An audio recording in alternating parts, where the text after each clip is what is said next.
ایک دفعہ کا ذکر ہے کہ ایک چھوٹے سے گاؤں میں شدید قحط پڑا۔ بارش نہ ہونے کی وجہ سے زمین خشک ہو چکی تھی اور لوگ پریشان تھے۔ گاؤں کے مولوی صاحب نے جمعہ کے خطبے میں اللہ پر پختہ یقین کی اہمیت بیان کی اور کہا کہ اگر سچے دل سے دعا کی جائے تو اللہ ضرور سنتا ہے۔ ایک چرواہا جو بہت سادہ دل اور پکا ایماندار تھا، اس بات کو یقین کی گہرائی تک لے گیا۔ اگلے دن وہ اپنی بکریوں کے ریوڑ کو ایک سوکھے دریا کے پاس لے گیا اور اونچی آواز سے بسم اللہ الرحمن الرحیم پڑھ کر دریا کو مخاطب کیا، میں اپنی بکریاں چرانے جا رہا ہوں، اللہ کے حکم سے مجھے راستہ دے دے۔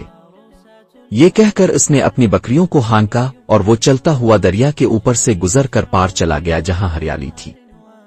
کچھ عرصے بعد جب اس کی بکریاں موٹی اور صحت مند ہو گئیں تو لوگوں کو حیرت ہوئی۔ چرواہے نے سارا ماجرا بتا دیا۔ جب مولوی صاحب نے خود یہ دیکھنا چاہا تو یقین کی کمی کی وجہ سے وہ ایسا نہ کر سکے۔ اس کہانی سے ہمیں سبق ملتا ہے کہ اللہ پر پختہ اور غیر متزلزل یقین اور سادگی معجزات پیدا کر سکتی ہے۔ ظاہری اسباب سے زیادہ اللہ کی ذات پر بھروسہ ضروری ہے۔